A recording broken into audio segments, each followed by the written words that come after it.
मौका देखकर एक बाघ वहां आ गया और मुखिया के 5 महीने के बच्चे को कपड़े समेत उठा ले गया।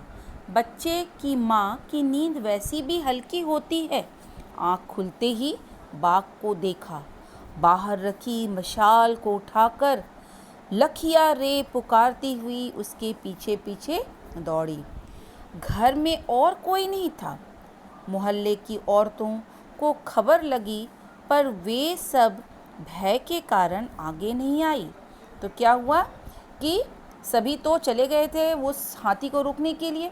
तो मौका देखकर बाघ गांव में आता है और मुखिया के 5 वर्ष का बेटा जो सोया हुआ था उसे कपड़े में लिपटे सहित उठा करके ले जाता है।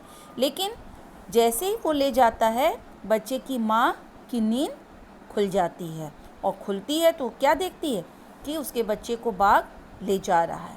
और उसने क्या किया, जल्दीबाजी में उसकी माँ ने तुरंत, रात का समय था, मशाल जल रही थी, उसने मशाल को उठाया और एक जो व्यक्ति था जिसका नाम लखिया, उसे आवाज़ देती हुई क्या करने लगी, उसके पीछे पीछे दौड़ने लगी। और ये बात गांव की औरतों को भी जब वो खबर लगी, लेकिन सब क्या थे, बाघ से भयभीत थे और वो लोग उसके पीछे पीछे नहीं गई। बाघ जंगल की तरफ भाग गया। जंगल में छुपने का जो रास्ता था वह हाथियों के चलने का था। वहाँ गड्ढे बने थे, गड्ढे के ऊपर डाल पत्ते बिछे थे। अब क्या हुआ कि बाघ जो है जंगल की ओर भागा और उन्हें छुपने का कोई रास्ता नहीं मिला, क्योंकि हर रास्ते पे हाथी के चलने के लिए गड्ढे बने हुए थे।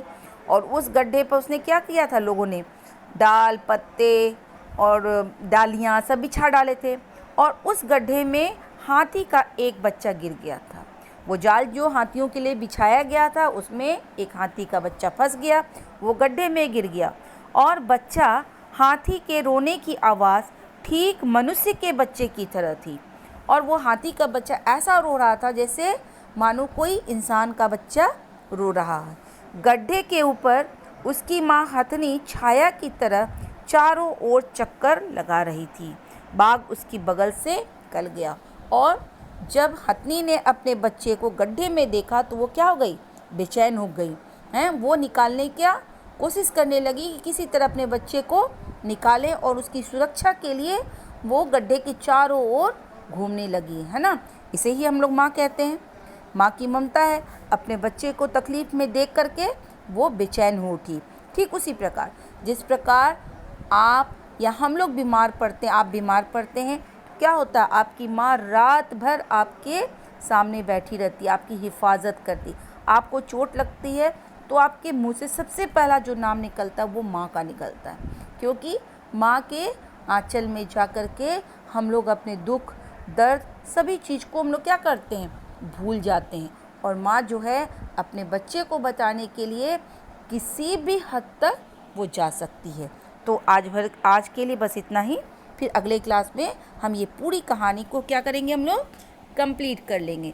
लेकिन मैं कुछ अभ्यास कार्य आप लोग को दूंगी, आप लोग इसको अपनी कॉपी में ज़रूर से उतार लीजिएगा, ठीक है। तो थैंक यू।